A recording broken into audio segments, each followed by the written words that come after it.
So I'm Emmanuel Brunet-Jailly. I'm the lead for Borders and Globalization.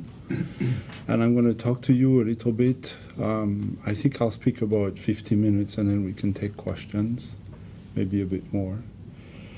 I have 54 slides, so I have lots of slides. But only about 20 of those are really critical. So I've organized the talk in basically 8 different segments. The first one is basically setting up what we were attempting to do in the last 6 years. Where do we come from and where we're going? The last part is really the conclusion and the future research. So it's where I see the research going and what I've already submitted to SHRC, which we'll see if the Social Science and Humanities Research Council likes. But yeah, that's like flipping a coin. And then we will look at the 6 research areas. So we'll look at history and culture. And then we look at flows and mobility. I call this connectivity, flows and mobility. And then we look at security issues, sustainability issues, and then governance in the end. And then I wrap up. So the core six areas are really about, history and culture of borders, and how globalization would basically affect this our historical understanding, but also the way we study this with regard to culture, and how do we understand culture. And then we look at issues that have to do with mobility and flows, because they're fairly different issues. And I'll say up front that I'm not as detailed in the presentation as I will be in the book. I have a draft here of the different chapters, and I'm going to use some at the beginning and when I talk about the history part. And then I talk very briefly about this sustainability agenda, and I'll explain why I talk briefly about this in the book. It's also a shorter chapter. And then the governance implication and the future for research. So I have given this talk before at conferences, but I've never given a talk as comprehensive as this one, with basically looking at all of the different areas. So I think in this sense it's a first. Also, the slides that I'm using today will not be the slides that I will give once we put together the talk. So that's just for the person who's at the front of the house here, so that we make sure that we acknowledge all of the students. And so I want to add a few slides to acknowledge all the students and all the participants that have been in BIG. So I don't have that slide, obviously, because we've had maybe 120 people involved, and I'm too afraid to forget some. So I have to make sure that Nicole reviews this before we can propose it. So when we started with this, right? And that's basically the way we understood borders in the literature 6 years ago. I would say 7 years ago, because between the time that I submitted this idea to the Social Science and Humanities Research Council and the time that it was accepted, we basically made it quite clear that, first of all, borders are about states and their own territories, right? Power written into territoriality, and I'll talk about this a bit more. And the fact, or the idea, which I think is becoming a fact now, that mobility, whether it's human mobility, to speak about mobility is to speak about human mobility, and flow, trade flows, to speak about flows is to speak about trade or data or capital flows across the world, are basically changing this, are changing the way we understand borders and the bordering process. But we started with this idea that probably if we studied borders and we looked at state, territories, and territoriality, in other words, the embodiment of power within a territory called a sovereign state, we would discover that their policies would straddle the international boundaries that separate them. So when they have international boundaries, what we discover is that basically we would discover that actually certain state policies overlap more than one, or that the boundary itself was straddled over by a shared state policy when two states agreed on a given policy. And up front, one of the ideas was to basically study this in greater detail. And so the idea of borders in globalization at the time, I don't think was really well formulated in the literature, although there is some writing by Saskia Sassen, for instance, that comes, I think, in the fall of the year when we actually won the grant. There is also some writing by Agnew also at the time that start thinking that there are very specific mechanisms, for instance, the financial world, which goes beyond states. But basically the idea, and from most border scholars, is that when we look at the way borders work, they are boundary lines that are agreed upon by different states as members of the international community, and they are, in a way, containers. They're power containers, right? They basically are the limits of power given to a given territory. So one of the things that I'm going to highlight later is that this idea that a boundary contains power is something that we need to understand because it's actually a legal phenomenon, right? If we didn't have rule of law, we wouldn't be able to make this happen. We wouldn't think about borders as a boundary line. And if we didn't have geography, or if we didn't have cartographers to be actually very specific, we wouldn't have this idea that a boundary line can actually be embodied by a treaty and represented on a map. And so when we think about the imagination of the border, it's that of the castle wall.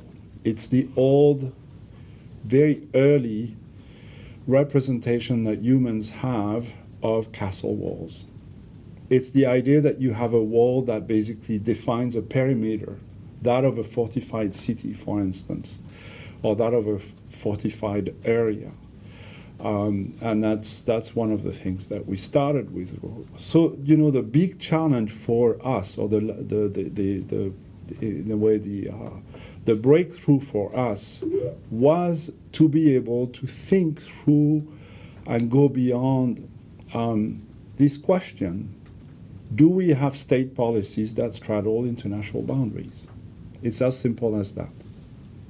And to do this, we thought that we should look and collect data on a number of phenomena. One was governance, obviously, is how states do this. What does this mean to have economic and human flows? And you can see here that the language slips already a little bit, and it slipped because at the time the concepts were not as clear as they are today. Whether there is a history to this phenomenon, whether there are cultural representation, and whether security and sustainability have any impact on these things.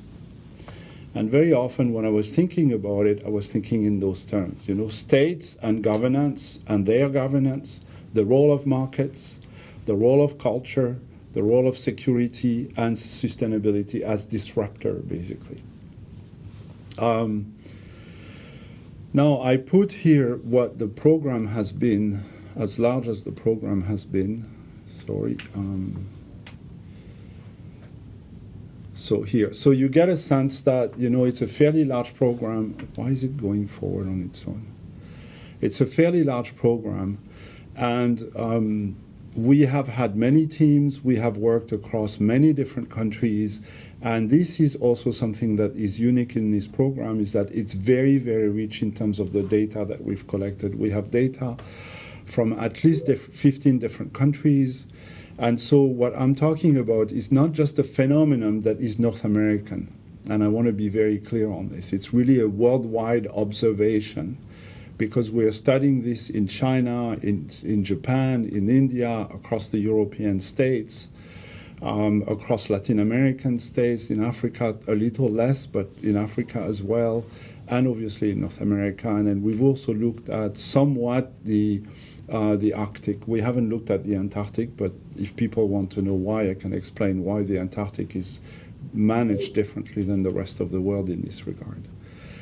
Okay, so I'm insisting on this. There are two different logics that we're looking at. One is the territorial logic. One is the territorial logic. The other one is the flow connectivity logic, or what I call today the mobility, flow, and connectivity logic. And then we're looking at this through also these ideas that, new technologies would obviously change all of this, and that we cannot just ignore the fact that new technologies are transforming the way we study and understand these things. And here, I guess I'm reasserting the various hypotheses that we had. But see, when you do field work, and that's why I have this slide here, when we did field work, we had to start from the territory. So we basically look at cross-border regions. And we look at policy straddling the international boundary. And then we ask ourselves, is that different when it's at the global level? When it's, it's some regulatory systems or it's some mechanisms that mean that many states are involved. What happens? Or many global actors, worldwide actors are involved, non-profits, private sector actors, but also a combination of all of those, states and non-profit and private sector actors. What happens? So overall, in the book, I'm attempting to summarize 90 studies. I think I'm going to go beyond that in the end. Okay, so I'm going to pass on these. These are the representation of some of the things that I was discussing before. It's the idea that fairly early in our human history, we have walls that divide territories, and you have, different areas of the world here in Africa, in the Middle East, in Europe, in China, that basically represent this quite well. It's the idea that we divided the world to basically organize this. So in a history of ideas, what I'm trying to highlight here is obviously that it's a very, very slow process, and that the research that we've done in this regard is basically challenging something that has been established in human ideas, in human history of thinking for about probably 3,500 years. And I weight the words 3,500 years, we have understood borders as being territorial and primarily territorial. They are divisions of the territory and of basically state actors. Now, it is rooted in a history with a first technology that is the rule of law. And the first international treaty is the Stella of Welter. I have two pictures here of it, which basically shows us that two state actors at the time, or two state cities at the time, had fought over water and land because they wanted to control this. And the mechanism that they used to actually settle the war is to basically have a treaty, which is a stela, right? In other words, a fairly long piece of stone in which it is carved that the two cities have agreed onto a boundary line that divides, and for whatever reason, right, it's a godly reason, divides the territory into two parts, with one of the city, the Lagash, winning the war and imposing to the other city, Ningirshu, basically where the boundary line should be. That technology is the first technology, the rule of law, the international treaty, the international agreement between two cities, is the first technology that we've used to basically divide land in a non-physical manner, right? It can be marked, but it's not a continuous wall. No surprises then when we see the Adrian Wall. For instance, here, you see the Adrian Wall, which is running across British countryside. It's all green and beautiful. Or the Chinese Wall, which is running across the northern part of the old Manchu area of China, which is also very green, but where the land is much more, in a way, asserted with peaks and passes and so on and so forth, right? No wonder that the international treaties basically designed in a way and describe this. And when we look at border disputes, which I was discussing 2 weeks ago, this is what we have. We actually have international treaties that describe where the boundary line is. It walks through the line. It makes you go on the land and walk through the line. So this first technology is the first technology that we basically a lot of border scholars are in a way understudying, but it's also the first technology that we have to contend with, because it is a technology that has been used to mark the land. So what happens when you use the same technology, the rule of law, to establish systems that are not as bounded as the territories of states? That's one of the big challenges that we have. While you have maps that represent this, and we have Westphalia, and I've already discussed all of this until basically 1780s, the Heisenkrog, we could not actually mark the land as well as we can today because we didn't have GPSs, and that's why we have maps like the Ptolemy map, which is actually an approximation of the real geography of the land, right? So obviously, if we can't really mark the seas and we can't really know where the coasts are, we are completely unable to mark the land for very precise division of the world. So until 1770, it's very, very difficult because we don't know how to measure both the longitude and the latitude. We're only able to measure latitude, and so we have a major issue when it comes to actually making dots. We can only make lines, and so we can measure westing to basically go around the world, but like Magellan, for instance, where we're unable to actually make maps that are very, very specific. So the modern world, and I think this is really interesting from the perspective of Hugo Grotius, is really an interesting place because at the time of Westphalia, and then generalized basically 3 centuries later in the Paris 1919 treaty, what we have is still the usage of the rule of law to divide the world. Westphalia conceptualizes this. It's actually conceptualized before Westphalia, and it's implemented during Westphalia for the first time in the history of state. There are exceptions to this, but it's quite interesting to see it, to see the way it is. And I know I'm caricaturing a little bit for specialists how it's going on, but that's basically the idea. We have a generalization of a concept that the rule of law can allow us to define what territory belongs to what power, and so we developed the concept of territoriality that embodies state power because of sovereignty and the rule of law and the ability to use violence within a sovereign territory.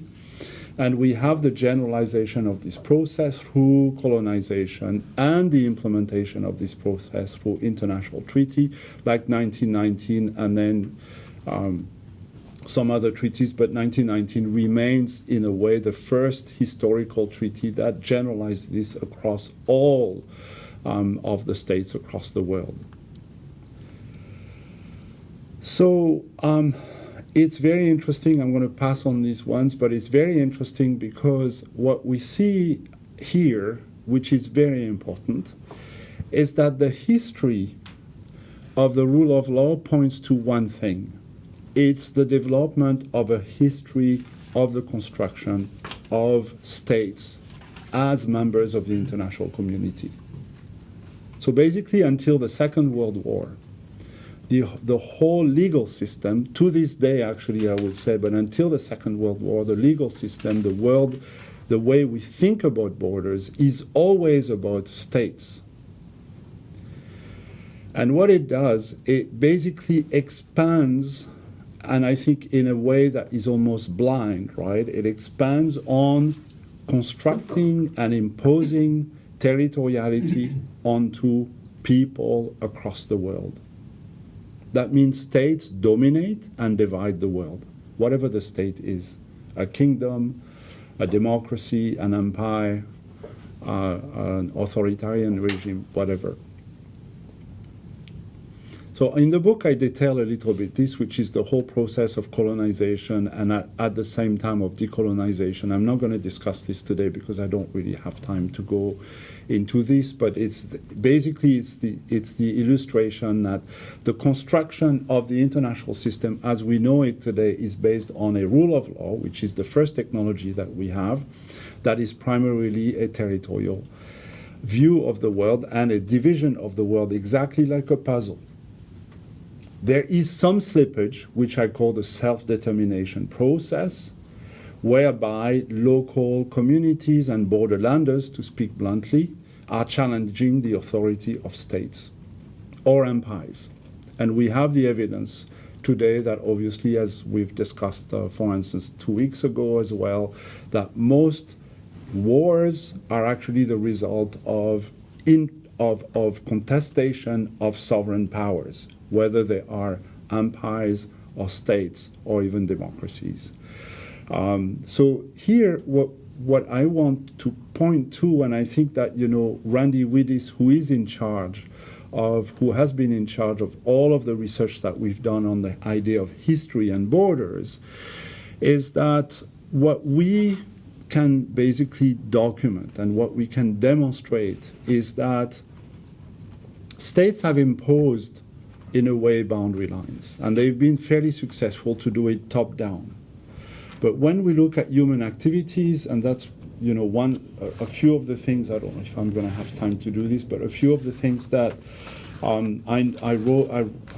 been writing on this, is that we actually are able today to come back, to some of the things that we've learned, to realize that spatial logic, that territorial logic, is in a way a construct, and that today there is self-determination as a factor. So since the Second World War, with the construction and the implementation of UN policies, decolonization has led to a great increase in the number of states, not just decolonizing states, but also basically states that have dismantled, that have appeared thanks to the whole process, not only of decolonization, but also of self-determination. And that the international system is really, really struggling with this.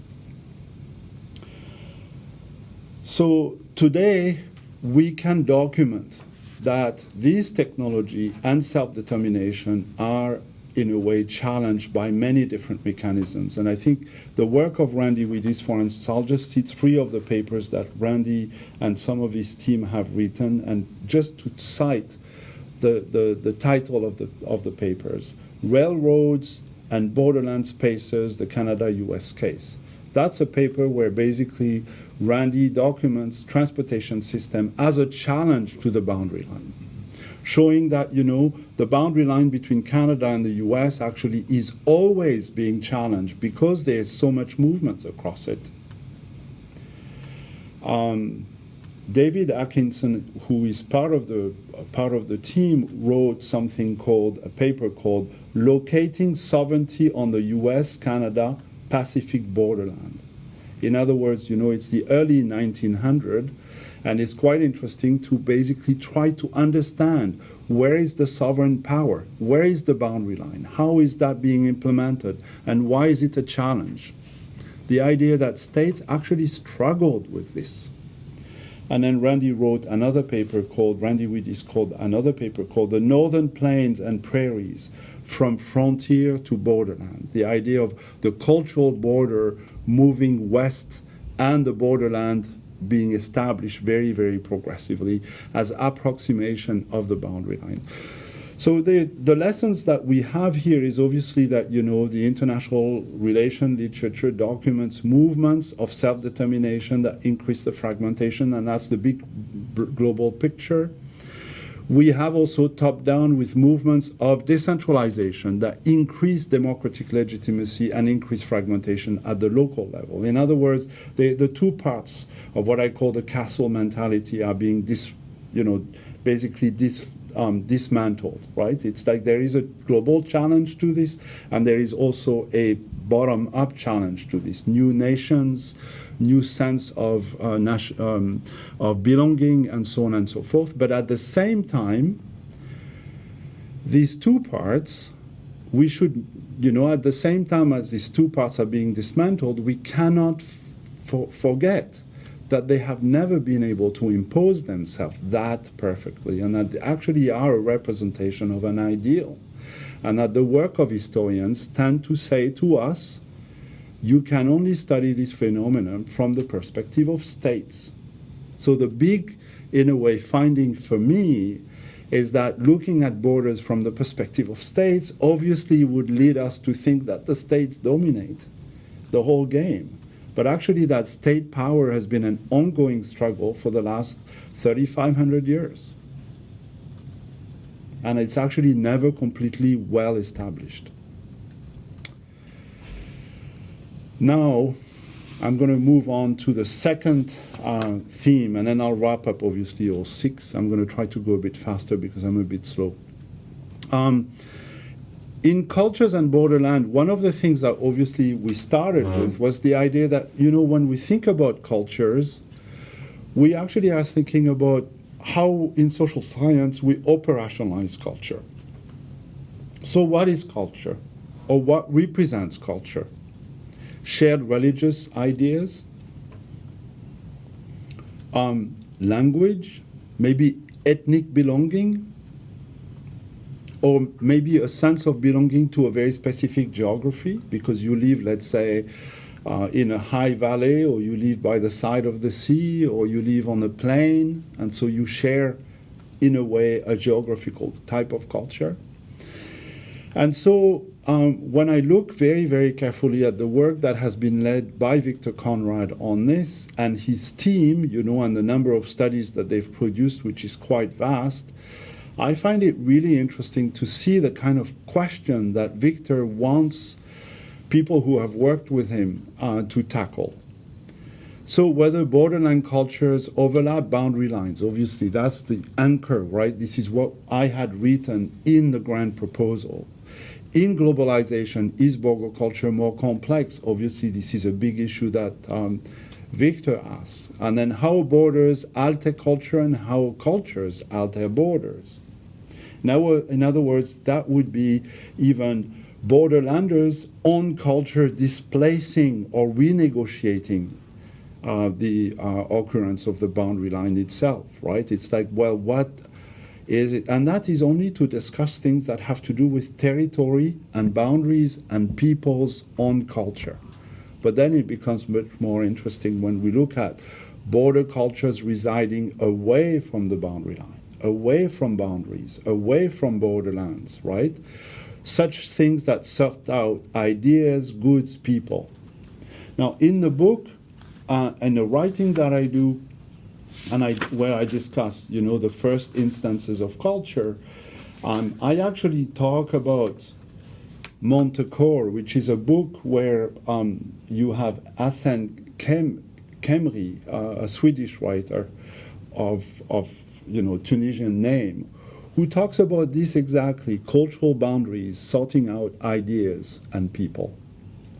And how actually you could be a borderlander in the middle of the suburbs of Stockholm as a very interesting concept, right? Which is a completely different view than the territorialistic and the view that I have just described when we look at history or borders and we look at the very legal culture behind all of this. So Victor has organized a lot of research around all kind of different ideas, and I'm going to cite here some of them. Culture as the bounded system in a defined territory. Culture is homogeneous, for instance, right? It's something that most of us can relate to quite well. various cultural carriers blur the clarity of the demarcation line, right? The idea that borderlanders in a given territory, for instance, would challenge the boundary line itself. That's a very interesting approach to it. Or that borderlanders today between Canada and the U.S. think about indigenous nation, or think about just traditional cultures that have been and have always been divided by a given boundary line. We discussed some of them 2 weeks ago when I talked about territorial dispute. But also ideas that the culture is away from the boundary line, that it can be imaginary, and that very often it has to do with hybridization. The work of Anzaldúa, for instance, on this, which is just one of the very early prominent thinker about this.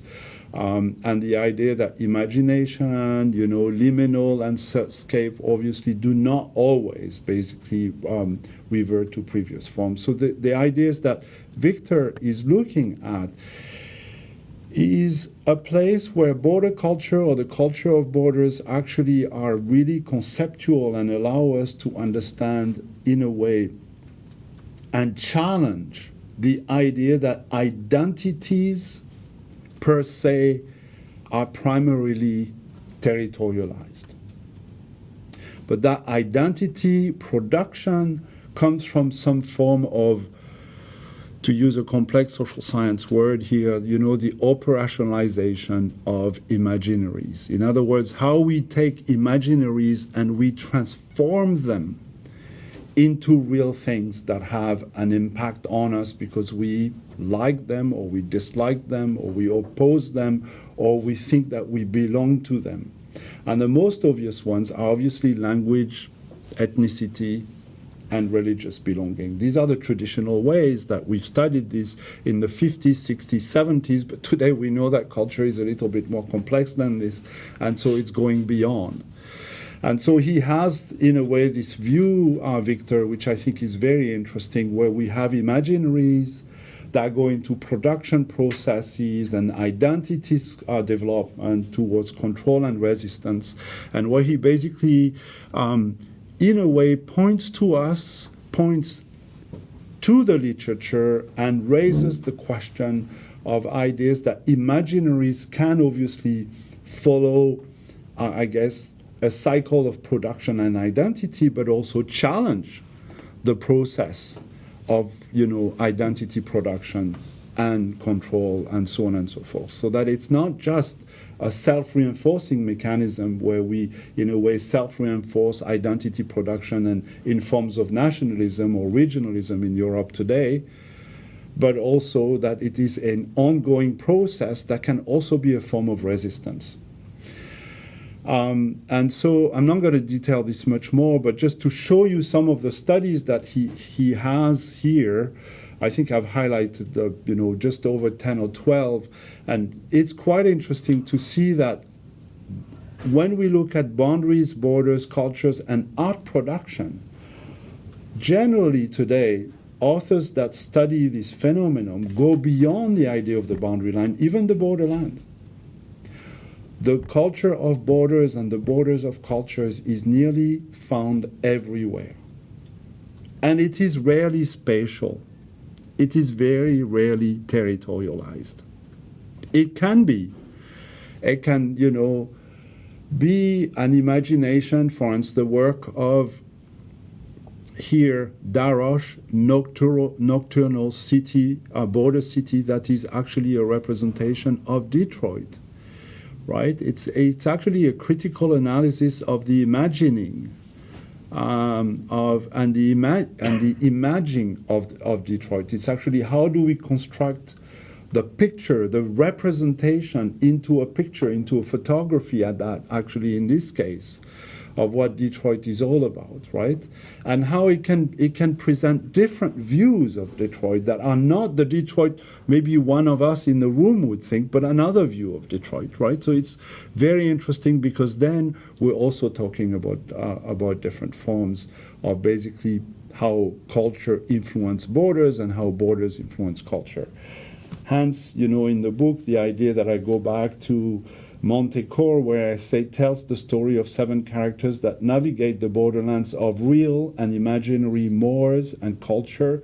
The border crossing is done by migrants in their everyday lives, where we have, in a way, these different representation, and where, in a way, the concept of borders allow us to go very far in that sense, reconstructing and deconstructing many things that have to do not just with the territory, but with ourselves. So the summary of this area for me is quite rich. And at first, I was thinking, you know, when I look back at the 2 themes, history and culture, or the history and culture of borders, I would be quite satisfied to say that the idea of borderscapes, the idea that has been used by the research program in Europe that ended up 2 years ago, would actually comprise this. But I think that actually the work that we have here is first, for the history theme, a critique of the lens of analysis that we have, which is basically statist. And we have to deconstruct our understanding of what a state is to actually go beyond, and thanks to the border concept, we can go beyond. So that's a actually pretty hard critique, I would say, of the literature. And it's also a hard critique of the borderscaping concept, because the borderscaping concept doesn't challenge the idea of the states, but in a way accept the idea that borderlands are some things that are continually negotiated. And the work that Victor has done, in my mind, goes beyond actually the idea of the borderscape, because it brings basically this idea of borderscapes beyond territory, right? It is a border in the construction and the invention of the hybridity, which doesn't have to be territorialized. It can be a global hybridity today, thanks to information communications. So we have borderlands in cities, across language, across ethnicities. We have areas of negotiation in artistic production and in culture forms and culture production. So I think this is quite interesting as a, I would say, theoretical finding here, is that we therefore contend with a concept here that obviously culture is quite powerful because it sometimes is criticized as being, the concept that we can use at almost under any form. But I think it's quite interesting to see basically that it is also a critique of the way we look at borders. Now, in the third theme, connectivity. Can you please ask this gentleman to blind himself, because otherwise we need to accept everybody else. So connectivity challenges flows and mobility.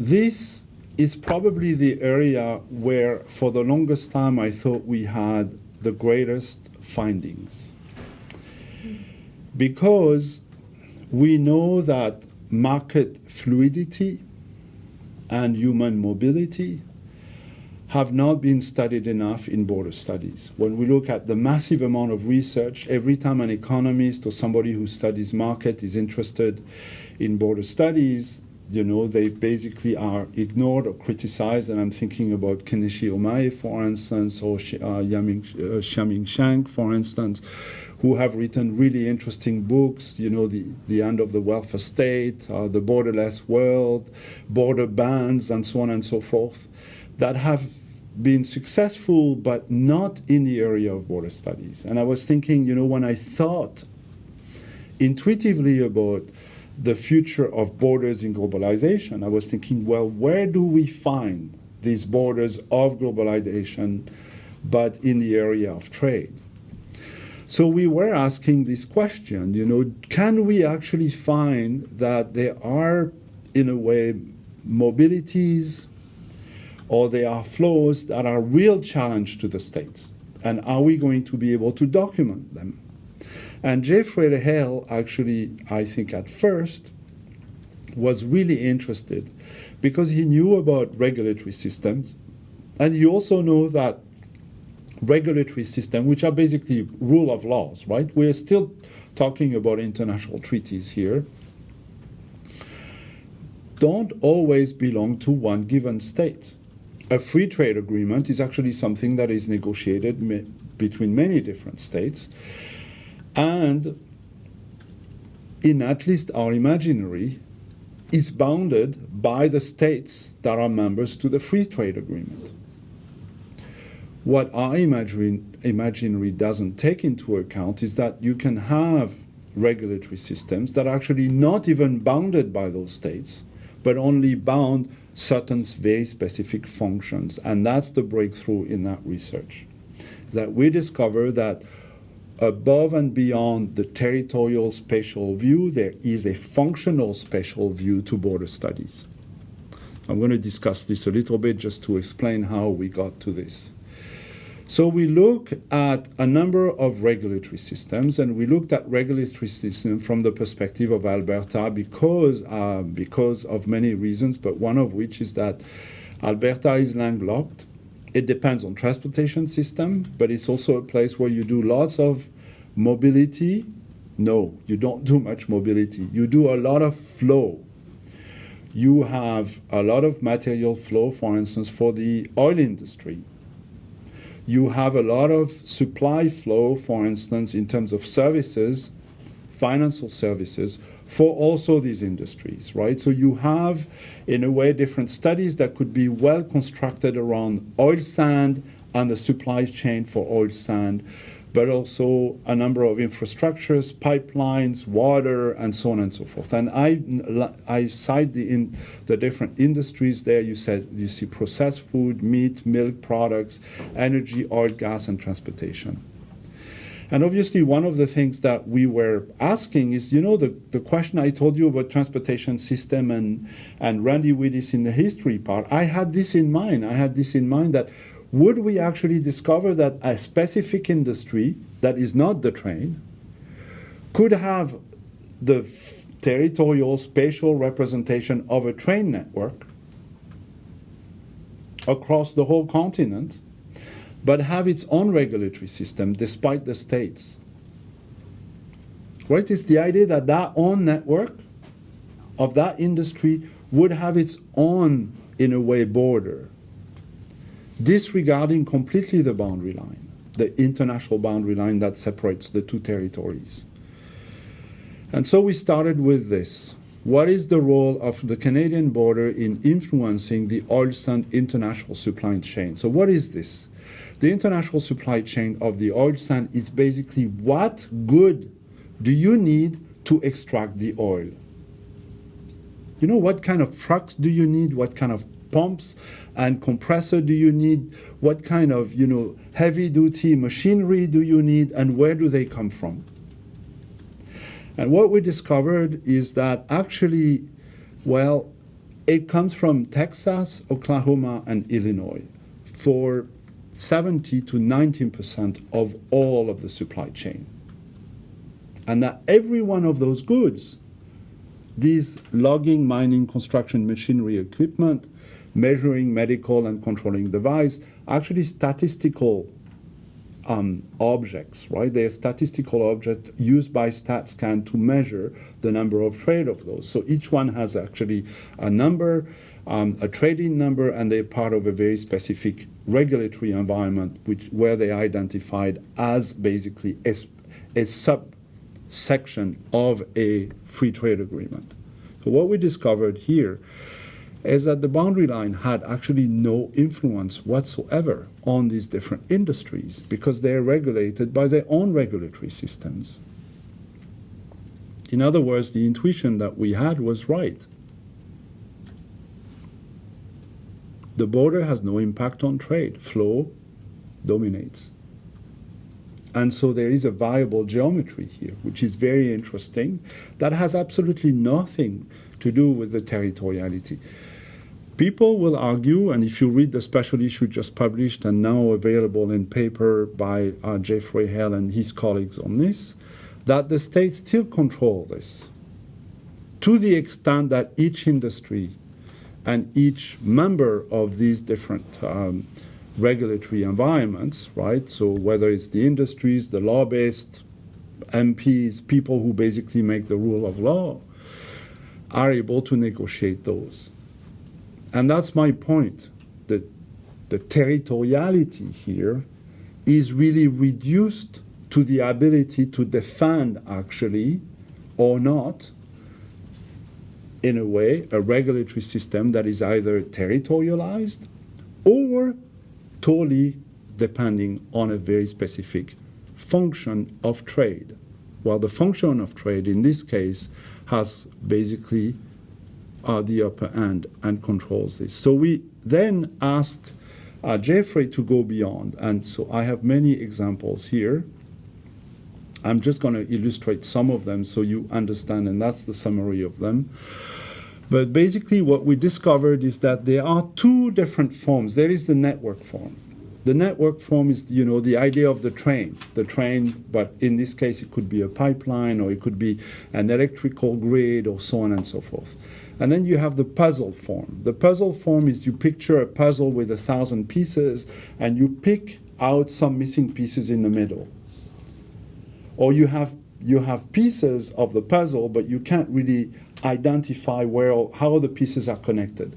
Well, the pieces are not really connected, but as you would see it physically, but that they all share the same regulatory environment. So through a regulatory environment, there is no territoriality anymore, or there is much limited territoriality, right? So I think this is really interesting because it shows us what I have called the aterritoriality part. We can see it quite clearly appear here when we know that these are all related to basically trade in Alberta. Think about what it means for future research globally when we identify global systems that regulate this, right? So obviously we also identified areas of regulatory system that are strictly national. In other words, the boundary line is still in place and it really imposes a change. You reach the boundary line, you're stuck. Or you adapt, you pay whatever. But in many instances, they're flexible regional borders, they're flexible and functional borders, they're flexible borders as well. In other words, the border there is functional. It's located around the system itself. It's located around the flow that is organized by the industry. So what I say here at the end of this slide is the regulatory border follows a viable geometry. Obviously it's spatial, but it's not in a way the territoriality of the states, right? It's a viable geometry. It has a space of itself, but it is fundamentally functional. And in law, this is what you've learned in the two seminars that Benjamin presented during the winter, is that in law, not only does it make sense, but it actually is a form of implementation of global law onto trading actors across international market spaces, right? So it actually is something that is really understudied, is not territorial, but is functionally it's fundamentally functional. It has to do with the flow and the object, the function of the object and the flow itself. So what we learn here, which I think is really a breakthrough in border studies, is that there are actually, walls have become exceptions. In a way, even if they are not always an exception today, the idea that we have boundary lines like an expression of the wall between two territories that control the border, what we have here is really a viable geometry. So we have to think spatially, obviously, we have to think in terms of a space around the world, but not blocks of space like states. We have to think in terms of the spatiality of movement. I'm not the first one who points to this. Lots of people have talked about the spatiality of movement, starting with Manuel Castel on the information communication revolution and the idea that we have, network society. These are two of his books, where basically the idea that, market regulatory systems would have such functions that would be regulated and have their own spatiality as well, above and beyond that of territories and of states, or the territoriality of states. Now, when we look at security, I thought that we would also have breakthrough here, and that security would be quite interesting. In part because security, in many instances, embodies the technological transformation, but markets do too, right? But the idea here is that how far does it go? Because security is still rooted in the idea of, the role of the state. And so at first I was thinking, well, how far can technology, in a way, help security become aterritorial? How far can this go? And, this is kind of the representation I use in all of my PowerPoints. So I have the picture of Westphalia, the signature of Westphalia, I have the Adrian Wall. And then I have the idea of biometric definition. And actually, I would need to add to this a code bar, because human mobility and trade flows are actually two domains where security is really implementing actually fairly different policies, but using the same form of technology, which is, being able to identify what the goods are, and also being able to identify the entry-exit into the functional network, the functional border, in very different ways, much less territorial than we assume. So here we have many different studies as well that have been done, and we basically look at, how it's reinventing, in a way, territorial borders, whereas there is a new castle appearing, what is it made of? Is it enough, for instance, to have states come together and agree that they're going to fortify their boundary lines? Like, think about Schengen and the European Union. The idea that you can have a policy to control your boundary line. And the answer is no. The answer is that, yes, we can see that certain states still work together, like with Schengen. They have created a boundary line around the states. But what we discover, I think, which is very interesting, is that when you think about human mobility or trade flow, actually, the functional spatialities are less well bounded than the territorial spatialities. And I think this is really, really interesting. This is why I've insisted on the idea of territoriality versus aterritoriality, of studying this phenomenon, because if we understudy the functional spatiality, it's because we don't understand exactly how it functions, but we simply do not see that these global transnational networks are superimposing themselves to a territorial spatiality, that of the states, because we haven't seen it yet. So the information communication has really allowed for the development of those networks. So Christian has a number of studies, and he's actually a bit behind. We are still finishing a book. I'm working hard with him and a number of authors, where we look at, the 5I, and we look at intelligence communities, and we're looking at how these intelligence communities are basically implementing these two paradigms that I've just discussed, the idea of the spatiality of a function versus the spatiality of a territory. And in the studies that he has here, it's quite interesting because they consistently show us that the new systems really have to do with networks and trusted information. And how do we trust information? Traditionally, we fall back on culture. It's the whole idea that you can have, a North American, for instance, agreement to organize a secured area in North America. Why?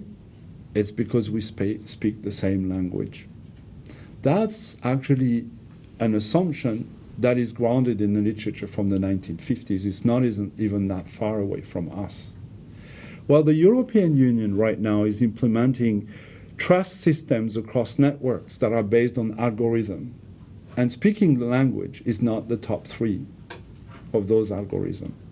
So studying them to understand why language is not good enough anymore, and culture basically as a concept doesn't really allow us to go there, is really, really interesting. So what we learn here, which I think is really, really interesting, is that in this area, the idea of the castle wall is that, it's really like it's broken. The regulatory systems now obviously can secure somewhat, and for certain areas, territoriality still has a say. So we can understand borders from this perspective of the territoriality of states. But for many of them, it's the connectivity that matters, right? It's how we organize the regulatory systems. It's how we organize basically what I call the functional regulatory system and their infrastructures. So it's transportation networks. It's transportation networks includes maritime transportation, airport transportation, and it connects cluster of productions from certain areas of the world to clusters of consumption in other areas of the world where the supply chain basically perforate the territoriality and the traditional boundary line, superimpose systems, functional systems, and are really able here in a way to redevelop different kinds of borders. So the border here is really in the entry and the exit of the regulatory system. So what form do these take? Well, it's the product that is produced, let's say, in India to be sold in Ohio and has a barcode that identifies at source the destination of the final product. Every time you do a change, you have to change the regulatory system. You need a lawyer on the other side who, is there to basically make sure that the product can go across the border. But once it's established, well, the function is there, and there is no border for that product. So these new algorithms and these items, in the obviously when we discuss goods and market flows, it's pretty clear to understand that new technology really help us do this. The problem, and this is something that I have already highlighted at one conference and that I develop a bit more here in the book, is that when it comes to human mobility, we tend to use the same technologies, but we're not dealing with the same things.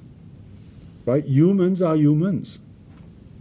We can't basically create exceptions and rule by exception. Because as I was saying, when we're looking at, let's say, let me just go back to that list here. We can give numbers to products, and we can identify that each one of those products, each one of those, goods, in a way, can be filtered according to a code bar. It's on, basically biometry. But when it comes to humans, how do we do this? Can we actually use the same kind of security system to decide who goes in the system and who doesn't go in?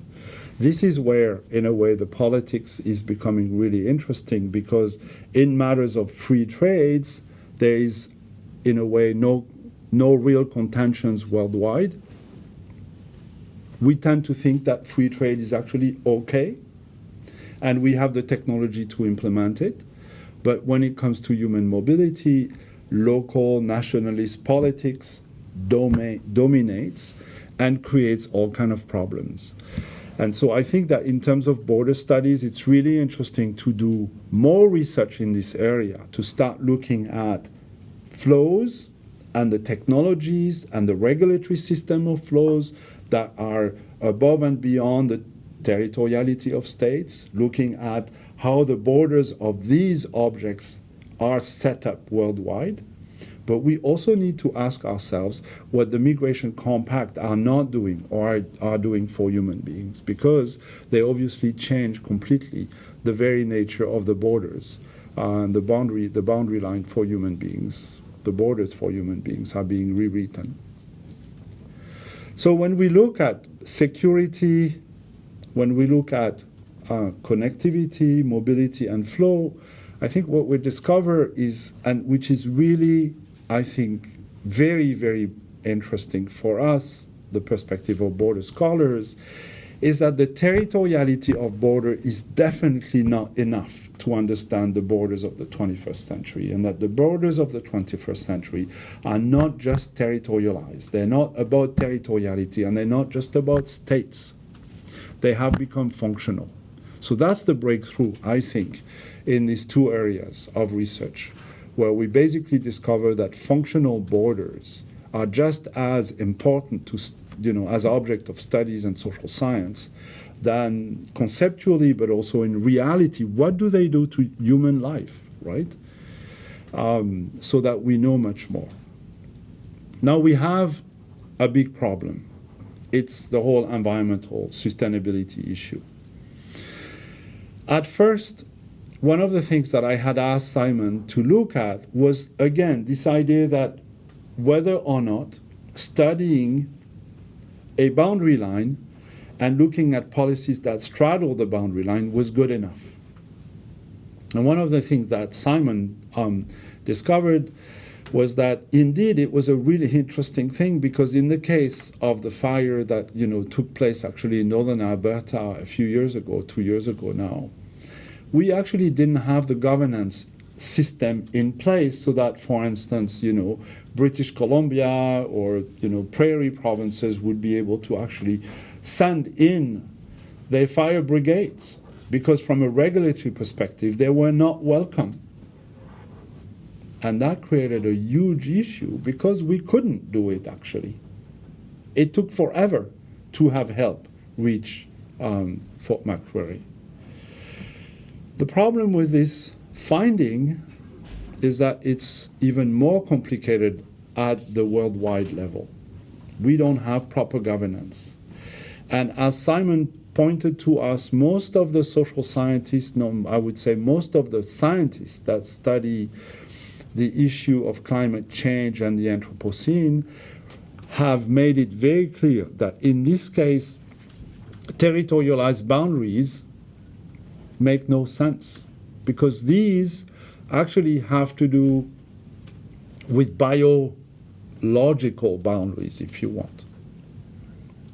They have to do with boundaries of the, ozone layer, of air pollution, of biodiversity, and so on and so forth, of fresh water, of water, basically, and so on and so forth. And so that the way we measure what is acceptable when we look at food, health, energy, and so on and so forth, is what is safe for humans and for our diversity, the biodiversity around the world, and what is unsafe is a measure. It's a scientific measure. And therefore, here again, what is interesting is that there may be a spatiality to it, but the spatiality includes the world as we know it with the atmosphere around the world as we know it as well. So how do we reconcile this? Well, in his talks, he talks a little bit about, the geopolitics of energy transformation in the Anthropocene, and cites this report, The New World, A New World, which is very interesting, but it doesn't have per se a governance or a spatiality per se as well. And so we have in a way here a conundrum, because we have no systems or ways of thinking that can allow us to resolve this today. Now, I want to try to conclude and go from these two government and challenges, and I'm past the time, and I want to take a few questions. So I'm going to talk to you very briefly about what it means for governance.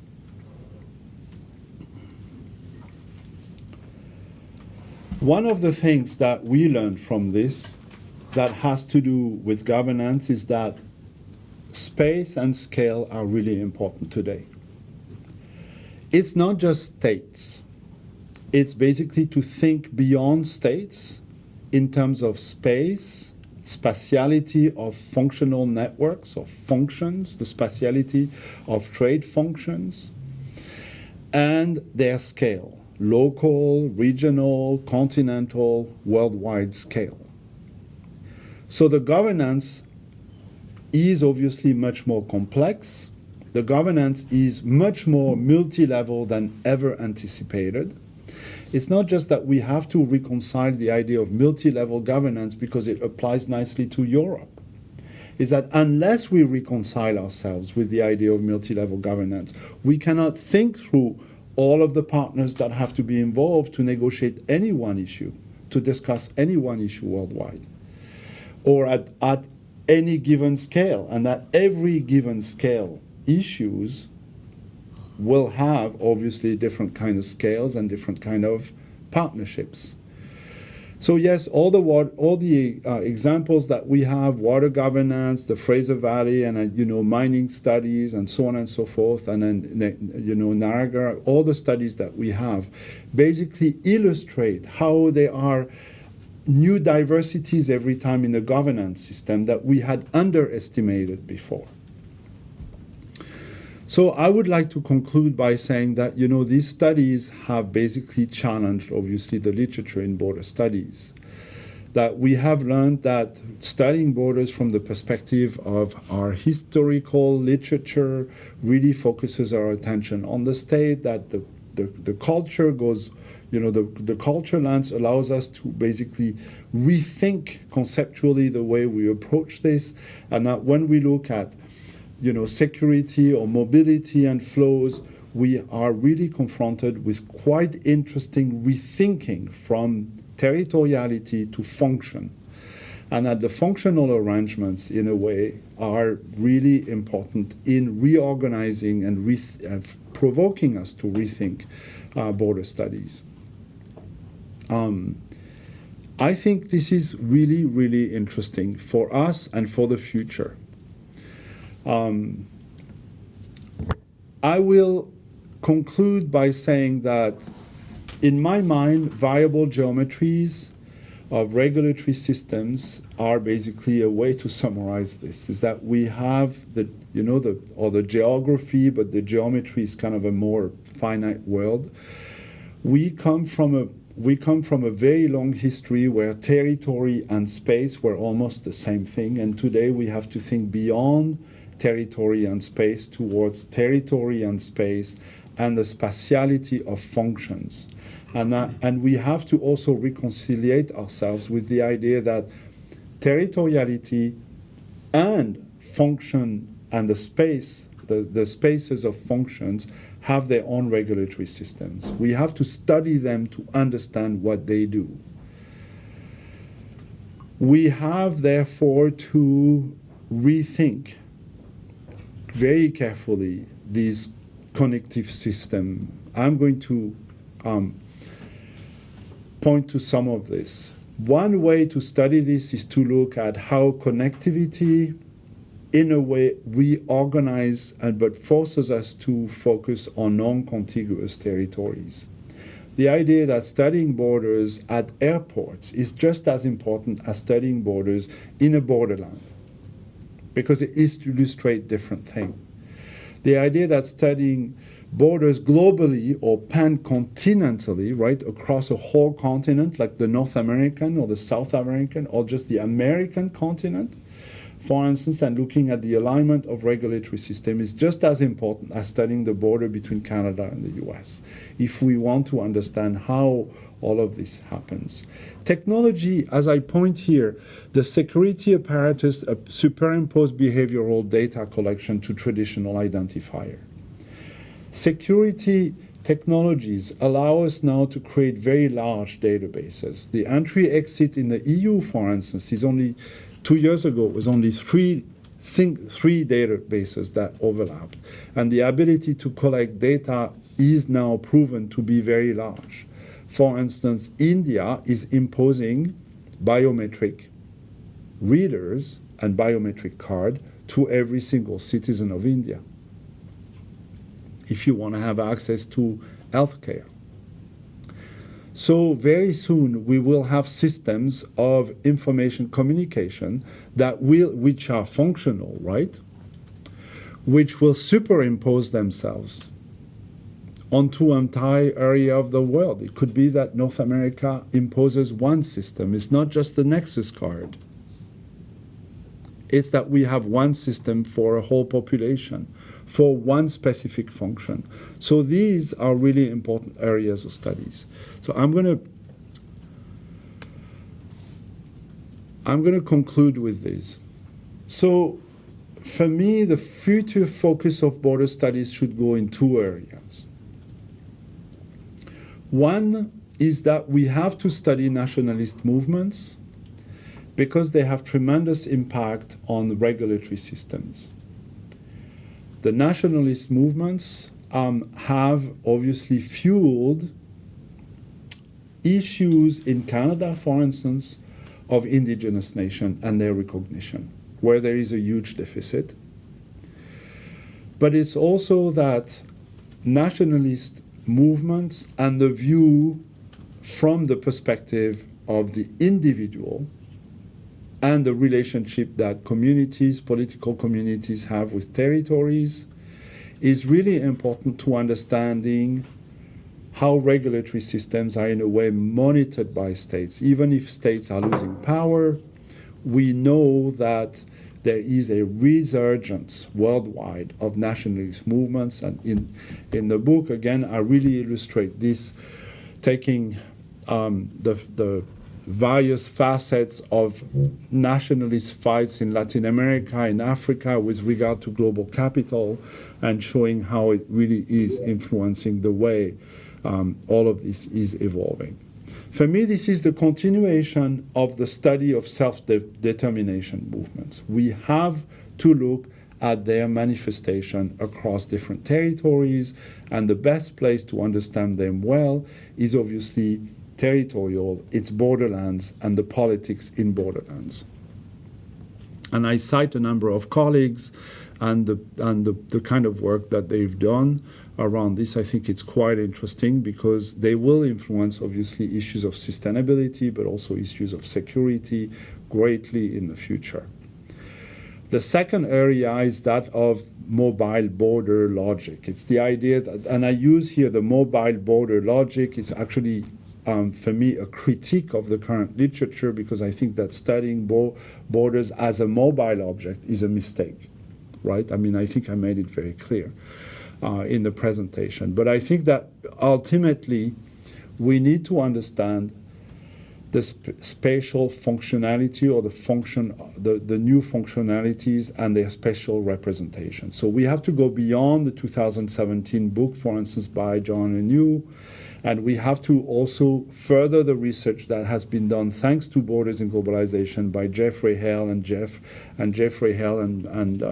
Barlett, and the work also that Saskia Sassen published in 2015, where she basically starts talking about, you know, how states are in a way challenged by these new functional systems. I think that one point of entry there is to look at, you know, non-contiguous territories and what connects them. Seaports, airports, electronic networks, data transfer, and things like this. And the kind of objects or the kind of technologies that limit entry-exit. How do we control this? So we need to study things like, you know, entry-exit into Facebook. We need to study entry-exit into Amazon. We need to study entry-exit into an airport, into a seaport, both for objects and for humans, because this is where the new borders, the borders of the 21st century, the global borders, are being produced without actually very much understanding of what is happening today. These two key assumptions are the key assumptions that I operationalized for the Borders in Globalization proposal, for the new research proposal, for the Social Science and Humanities Research Council. It's maybe a poor summary of it, but that's kind of the idea I have behind them. So look at the global logic, that of mobility and flow, and look at self-determination and the nationalist movements and their continuation as two ways to understand, in a way, how borders are going to be negotiated in the future.